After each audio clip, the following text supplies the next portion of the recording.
Hey guys, I'm back with another review video. I mentioned in my last video that I had this one coming up.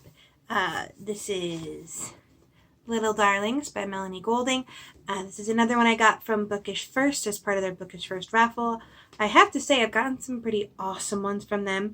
Didn't get the one I was really hoping to get the other day, but I did get one I really wanted. So it's a great way. Check it out if you're interested in getting free ARCs. Or the chance to get free ARCs. But this is the actual cover in here, which is so much prettier than the one I got. And I know it's an ARC, so they're not going to send you the full thing, but still. This is a fairy tale thriller about a new mother, Lauren Tranter, who is absolutely sure that her twin boys aren't hers. After she gives birth, she finds this haggard old woman with two creatures in a basket that asks if she wants to switch one out. And Lauren, of course, says no, those are her boys. Later on, about, I believe 6 weeks later, Lauren goes for a walk with a stroller out in the park and falls asleep on a bench. And when she wakes up, the stroller is missing with both of her boys inside it. A frantic search ensues. And when they find the stroller, everyone else is overjoyed. We found the babies, it's fine. But Lauren is absolutely sure that those babies aren't hers. That they are, in fact, changelings, like the children of fairy tales. Hence why the ARC, if you see it, "Come away, O human child, to the waters and the wild." There are quotes and snippets of passages about changelings pretty much at the beginning of every chapter. And I'll get into my feelings on that in a bit. Overall, this definitely was able to walk that fine line of there were definitely fantastical elements, but you never felt like you were in a straight fantasy. I never jumped the shark or nuked the fridge or whatever other statement you want to throw in there to turn it from real life with maybe some fantastic elements to straight fantasy. There is a bit of representation that I really liked, and I've mentioned it a couple times, although you won't see that one video until after this one. There is a police detective, Jo Harper, and she is the only person that really believes that Lauren Tranter saw anyone in the hospital that night, or that the babies... Well, I don't know if she necessarily believes the babies aren't hers, but that there's something more to what Lauren is saying. And there is a bit in her own history that led her to believe that. And I really like that aspect of it's not just, oh, it's her gut. Her random gut led her to knowing this woman is correct when everyone else thinks she's mentally unstable.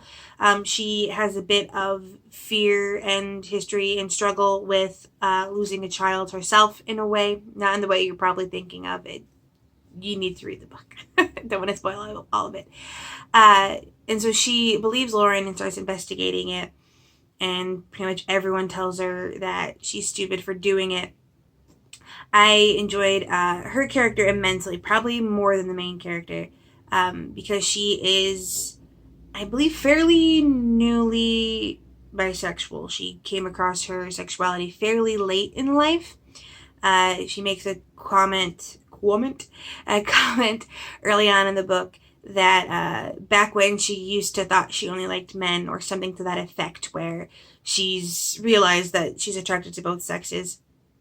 And she has a little bit of a flirtation, a little bit of a crush going on with the female reporter Amy, who's bubbly and can get the story out of anyone with flirting.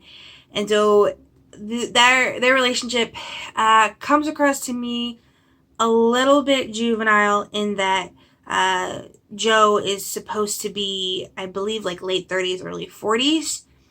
And I'm not late 30s, early 40s, but I have to imagine that you don't necessarily freak out over text messages as much at that age. At least I would hope. So depending on how you read that, that's either an unbelievable way for a middle-aged woman to act, being freaked out over, a text, or it's someone that's still fairly new in their sexuality, and this is, doing these kinds of things with a woman is new enough for her that it feels weird and she's not quite sure of how she's supposed to act yet. You don't get concrete evidence one way or the other, so you kind of got to guess with that.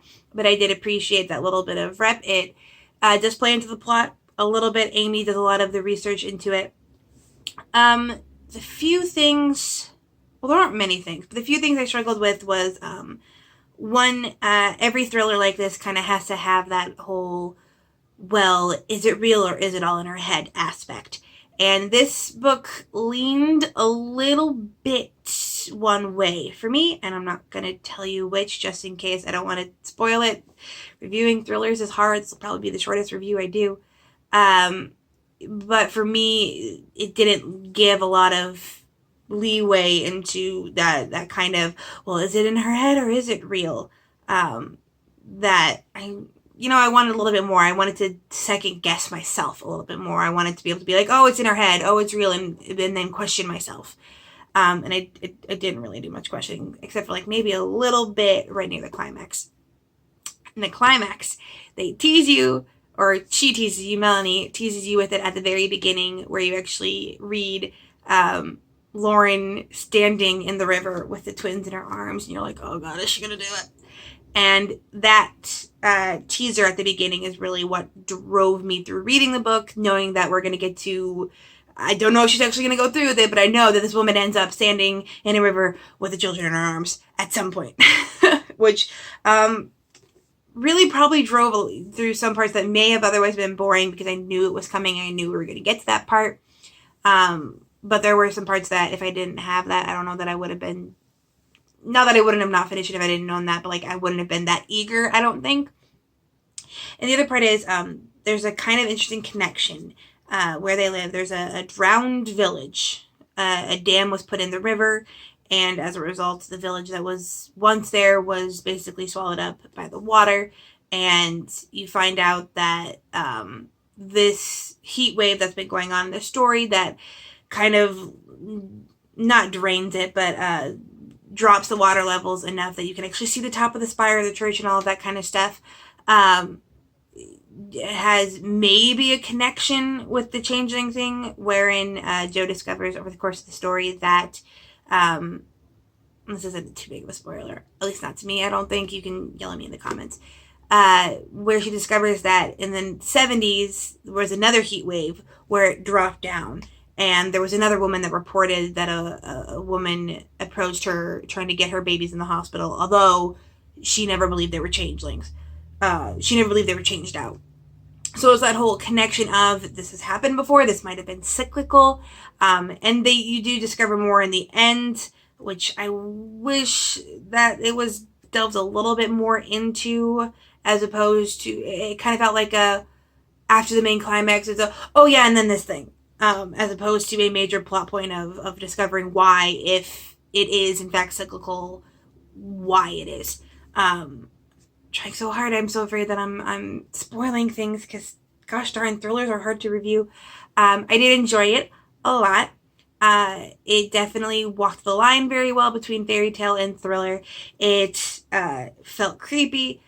There were characters that I definitely felt very much about, to the extent that I was either very, very worried for them in the case of Lauren, or I was kind of like, aw, in the case of Harper and Amy, or some characters I wanted to punch in the face, just straight in their face, just in the face. Maybe also punches to maybe a kidney, I don't know. I did not like certain characters, and I don't want to ruin it, because it's kind of supposed to be a left turn of, oh, so you're actually an asshole then. And my reaction to that kind of thing was visceral. It was literally, I want to hit you. So that was done very well. Overall, I believe I would give this book 4 stars. Again, the leaning one way thing kind of was iffy for me, because in a thriller, I wanted second guess myself, and I want to not be totally sure of how it's going to end, because I am one of those people where like I will try to guess how it's going to end pretty much from like the second chapter, and I'm guessing. And the thriller that can leave me totally off kilter and I can't quite guess it is usually more fun for me, and this one leaned a little bit too much one way, except for one part, like I mentioned before. But beyond that, I loved it. This is her debut work, which means all the better, because, you know, this is the first one you've ever put out. And I believe, let me see, I don't have an exact date. It says in here it comes out April 2019, so not too much longer now. I'll probably end up putting out another review on like Amazon or something the day it comes out. Maybe I'll tweet it. So if you're really interested, you can follow, I think you can follow Melanie Golding on Twitter. I'll probably put that down below too. Thank you for watching my rambling review. I hope you have a wonderful day and a marvelous tomorrow.